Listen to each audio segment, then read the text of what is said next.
ورسوله الكريم أما بعد أعوذ بالله من الشيطان الرجيم بسم الله الرحمن الرحيم هو الذي أرسل رسوله بالهدى ودين الحق ليظهره على الدين كله ولو كره المشركون وقال النبي صلى الله عليه وسلم بعثت أنا معلما أو كما قال عليه الصلاة والسلام আজ আঞ্জুমানের মাহফিলে উপস্থিত সম্মানীয় মোহতারাম ওস্তাদ মণ্ডলী ও বিচক্ষণ বিচারক মণ্ডলী তথা সমস্ত শ্রোতা মণ্ডলী প্রত্যেককে যথাযোগ্য সালাম জানিয়ে আমি আমার বক্তব্যের মূল বিষয় হুজুর সাল্লাল্লাহু আলাইহি সাল্লামের অনুপম আদর্শ নিয়ে সংক্ষেপে কিছু আলোকপাত করবে ইনশাআল্লাহ।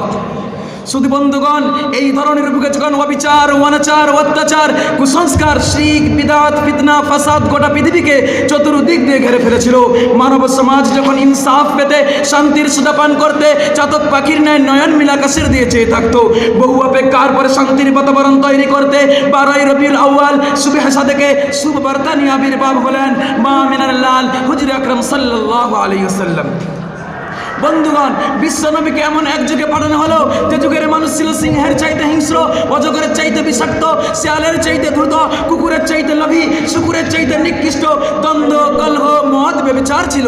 তাদের সঙ্গের সাথী মানুষকে মানুষ বলে ভাবতো না, আর নারী জাতির ছিল না কোনো মর্যাদা। ঠিক তেমনই এক মুহূর্তে অশান্তি দূর করতে নিপীড়িত, নির্যাতিত, পথদলিত, দুর্বল মানুষের অভিভাবক ও ভ্রান্ত প্রতীকের পথের দিশারি হয়ে জনাবে মুহাম্মদুর রাসূলুল্লাহ সাল্লাল্লাহু আলাইহি ওয়াসাল্লাম এই ধরনের আবির্ভাব হলেন।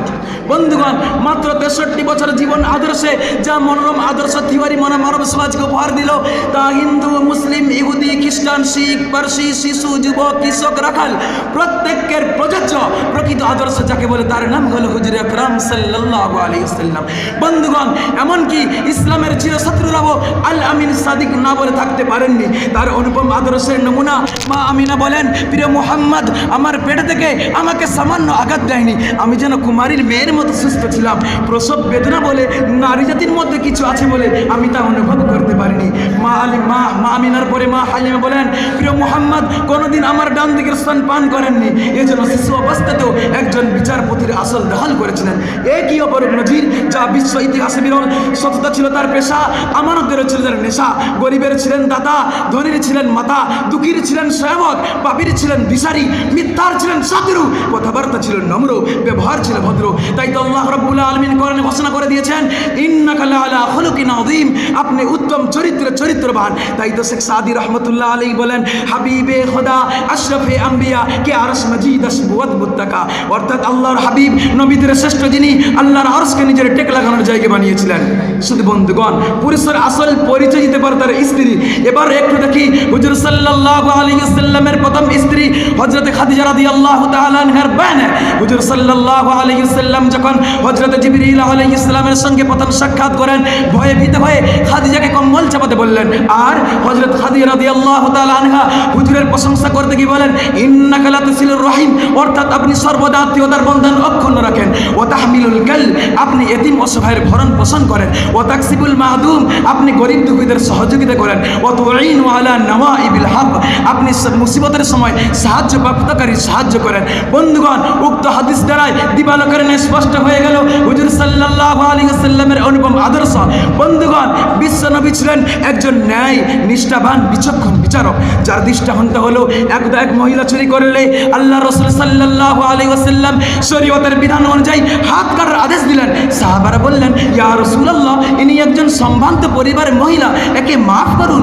উত্তরে হুজুর সাল্লাল্লাহু আলাইহি ওয়াসাল্লাম বললেন, এই দোষের দোষ যদি আমার কলিজার টুকরো মা ফাতেমা হতো তা আমি একই ফয়সালা দিতাম। সত্যি কি ফয়সালা। বন্ধুগণ, বিশ্ব নবীর বয়স যখন 35, কুরাইশরা বাইতুল্লাহ নতুনভাবে নির্মাণের পরিকল্পনা নিল। সর্বশেষে হাজরে আসওয়াদ রাখার ব্যাপারে রক্তক্ষয়ী সংগ্রাম শুরু হলো। সমগ্র গোত্র চাইল হাজরে আসওয়াদ আমরা রাখবো। সর্বশেষে মশওয়ারায় সিদ্ধান্ত হলো, যে ব্যক্তি ওই মসজিদের দরওয়াজায় প্রথম হাজির হবেন তিনি ফয়সালা দিবেন। বন্ধুগণ, আল্লাহর কি কুদরত, আল্লাহর কি রহমত। সর্বপ্রথম হাজির হলেন ইনসাফের দিশারি জনাবে মুহাম্মদুর রাসূলুল্লাহ সাল্লাল্লাহু আলাইহি ওয়াসাল্লাম। এমন ফয়সালা দিলেন সবাই মুগ্ধ হলো। এক চাদর বিছিয়ে নিজ হাতে হাজরে আসওয়াদকে রেখে দিয়ে সমগ্র গোত্রের নির্বাচিত ব্যক্তিকে চাদরের কিনার ধরতে বললেন। আর যখন গন্তব্যস্থলে পৌঁছালো, নিজ হাতে হাজরে আসওয়াদকে রেখে দিয়ে এই রক্তক্ষয়ী সংগ্রামকে দাপন করলেন। ইনি হলেন তিনি